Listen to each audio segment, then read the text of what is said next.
Welcome to honey logs. ಇವತ್ತು ಹಲಸಿನಕಾಯಿ ಮತ್ತು ಒಣ ಕಡ್ಡಿಬೇಳೆ ಹಾಕಿ ಬೆರಕೆ ಸಾರು ಹೇಗೆ ಮಾಡೋದು ಅಂತ ನೋಡೋಣ. ಇದಕ್ಕೆ ಬೇಯಿಸಿದ ಹಲಸಿನಕಾಯಿ, ಒಂದು ಅರ್ಧ ಹಲಸಿನಕಾಯಿ ಇದೆ, ಸ್ವಲ್ಪ ನೀರು ಹಾಕಿ ಉಪ್ಪು ಹಾಕಿ ಬೇಯಿಸಿದ್ದು. ಇದು ಕಡ್ಡಿಮೀನು, ಒಣ ಕಡ್ಡಿಮೀನು ಹಾಕಿದೆ, ಅದನ್ನು ಹುರಿಬೇಕು. ಇದಕ್ಕೆ ಬೇಕಾಗುವ ಸಾಮಗ್ರಿಗಳು: ಧನಿಯಾ 1 ಚಮಚ, ಜೀರಿಗೆ 1 ಕಾಲು ಸ್ಪೂನು, ಒಣಮೆಣಸು 6ರಿಂದ 8 ಒಣಮೆಣಸು, ಒಂದು ಬೆಳ್ಳುಳ್ಳಿ, ಅರ್ಧ ಕಡಿ ತೆಂಗಿನಕಾಯಿ, ಅರ್ಧ ಚುಪ್ಪು ತೆಂಗಿನಕಾಯಿ ತುರಿದಿರೋದು, ಒಂದು ಈರುಳ್ಳಿ, ಒಂದು ಮಾವಿನಕಾಯಿ ಇಲ್ಲದ್ರೆ ಮಿಕ್ಸಿಯಲ್ಲಿ ಬೇಕಾದ್ರೆ ಯೂಸ್ ಮಾಡ್ಬೋದು, ಒಂದು ಮಾವಿನಕಾಯಿ, 2 ಟೊಮೊಟೊ. ಈಗ ಮೊದಲಿಗೆ ಒಣಮೀನನ್ನು ಫ್ರೈ ಮಾಡ್ಕೋಬೇಕು.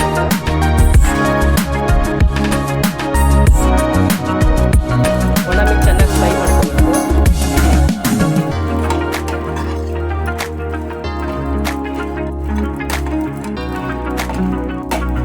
ಇವಾಗ ಫ್ರೈ ಆಗಿದೆ. ಇವಾಗ ಇದಕ್ಕೆ ಸಾಮಾನುಗಳೆಲ್ಲ ಹುರ್ಕೋಬೇಕು. ಧನಿಯಾ,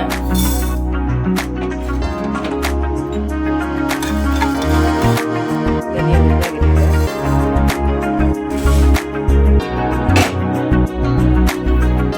ಒಂದು 4-5 ಕಾಳು ಮೆಣಸು, ಒಂದು ಕಾಲು ಸ್ಪೂನ್ ಮೆಂತೆ ಹಾಕಿ ಹುರ್ಕೋಬೇಕು. ಇದನ್ನು ಮೆಂತೆ, ಕಾಳು ಮೆಣಸು,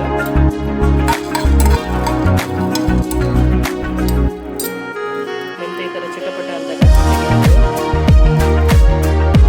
ಜೀರಿಗೆ,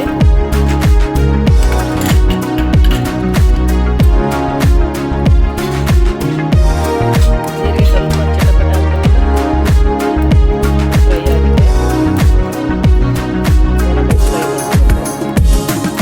ಈಗ ಹಲಸಿನಕಾಯಿ ಬೇಯ್ತಾ ಇದೆ.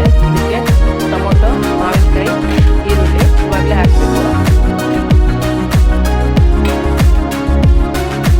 ಇವಾಗಿನ ಕಷ್ಟ ಪುಡಿನೂ ಹಾಕಿ ಬೇಯಿಸಬೇಕು. ಫ್ರೈ ಮಾಡಿದ್ದೀವಿ ಒಣ ಮೀನನ್ನು ಕ್ಲೀನಾಗಿ ತೊಳಿಬೇಕು. ಫ್ರೈ ಮಾಡಿ ಆದ್ಮೇಲೆ ತೊಳಿಬೇಕು.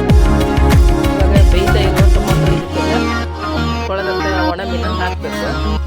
ಫ್ರೈ ಮಾಡಿ ತೊಳೆದಿದ್ದೀವಿ.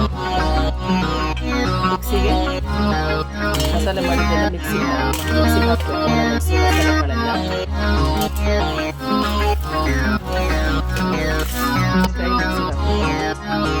ನೈಸಾಗಿ ಮಿಕ್ಸಿ ಮಾಡಬೇಕು.